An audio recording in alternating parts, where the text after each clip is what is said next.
Hi, I'm Doug Van Eaton. I've been involved in CFA education for about 15 years, not counting my own CFA education, and been level 1 manager here at Swayzer for 8 years. The last 4 years I've also served as the head of CFA education. So the title of this little segment for you is what you absolutely need to know about the level 1 CFA exam. As you'll see, it's a little bit different. I want to lay out for you how to study for that exam and how to give yourself the absolute best chance of passing the exam.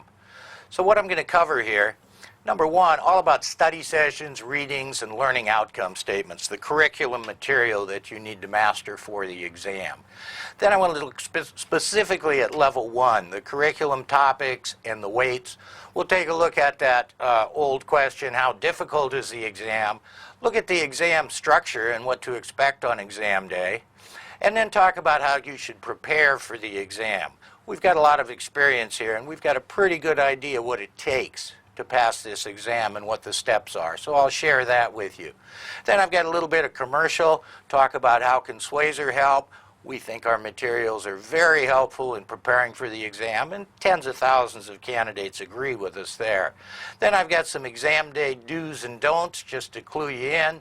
You don't want to have trouble on exam day after you've studied so hard and gotten ready to pass the test. And lastly, some comments, if we've got time, what do previous level 1 candidates say? So let's jump in with this study sessions, readings, topics, etc. At level 1, there's 18 study sessions, and each one has one or more readings. Most of them have multiple readings. So as an example, take a look here at study session 2, quantitative methods, basic concepts. There's 4 readings in there: the time value of money, discounted cash flow applications, statistical concepts and market returns, and probability concepts. So those 4 readings make up this study session. And together with study session 3, quantitative methods applications, these 2 readings make up the topic area of quantitative methods.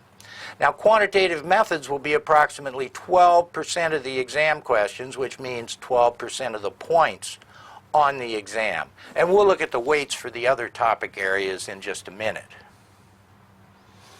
So delving a little farther into this, each individual reading is broken down into learning outcome statements. And you'll hear us refer to these as LOS, learning outcome statements. So following with our example from study session 2, reading 6, titled Discounted Cash Flow Applications, and here's the LOS for that reading. A, calculate and interpret the net present value and the internal rate of return of an investment. B, contrast the NPV rule to the IRR rule and identify problems associated with the IRR rule. And C, calculate and interpret a holding period return, also referred to as a total return. So the purpose of these reading level LOSs is to focus you on the relevant material for the exam and give you a clear indication of what skills, what concepts, what compare and contrast you should know after you get done with the reading. And the LOS also indicate the depth of the topic knowledge required, especially what are called the command words.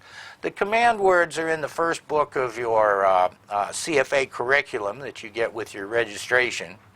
And they're words such as calculate, contrast, explain. And they tell you at what level you need to understand that material. Now, each question is based on one or more LOS. And the CFA Institute, especially at level 1, has been very good about sticking to that rule.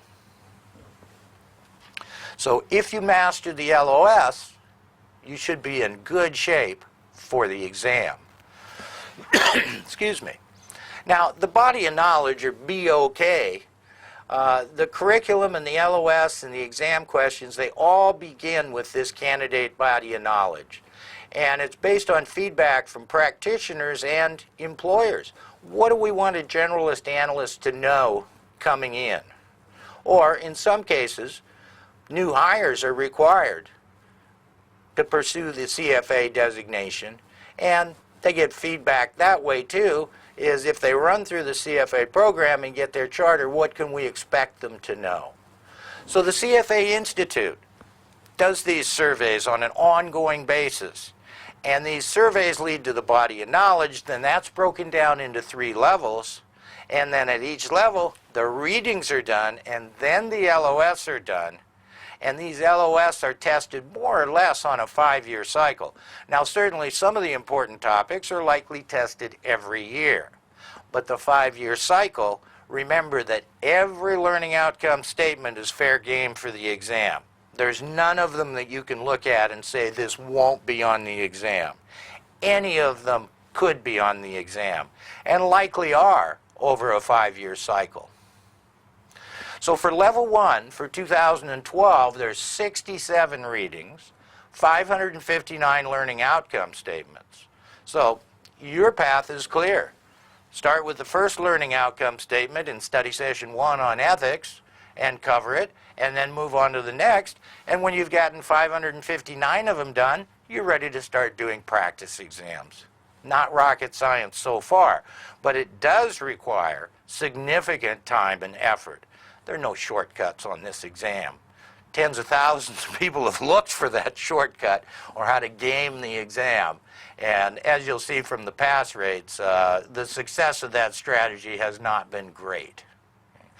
So back to the topic areas. There's 10 topic areas, and here they are. Ethical and professional standards, that's study session 1. Quantitative methods, we already mentioned, study sessions 2 and 3. 4, 5, and 6 are economics. We've got microeconomics, macroeconomics, and international economics. And then we move on to the pretty large section of financial reporting and analysis, which is study sessions 7, 8, 9, and 10. So that's all your accounting, income statement, balance sheet, ratio analysis, all the accounting stuff for level 1. Study session 12 is corporate finance, really kind of corporate finance light. There's more of it at level 2, just as there is with corporate finance and accounting. So it's basically introductory corporate finance. We've got one study session that introduces portfolio management, capital asset pricing model, diversification, risk analysis, things like that. And then we've got 2 study sessions, 13 and 14. The first one covers securities markets and their functioning, and the second one introduces equity investments, focuses on them in particular, and do some basic valuation with discounted cash flow models, dividend discount models, things like that. We've got 2 study sessions for fixed income investments, quite a bit of material. Study session 17 is all about derivatives, options, swaps, futures, and forward contracts, and a little bit of risk analysis, how to adjust risk profiles with options. And the last one is alternative investments, looking at some mutual funds, hedge funds, commodity investments, private equity, and things like that. So those are the 10 topic areas. Now let's look at the weights here. Ethics is 1 study session, but it is 15% of the exam. Let me highlight that for you and make it look strange so you remember that. Quantitative methods, 12% of the exam. Economics, although it's 3 study sessions, is only 10% of the exam. In fact, it's a whole book in the Swayzer notes. It's a whole book in the CFA curriculum, and yet it's only 10% of the exam. Financial reporting and analysis is 20%, so that's the largest. And the next largest is what? Ethics and financial reporting and analysis. So there's 35% of the exam just between those 2.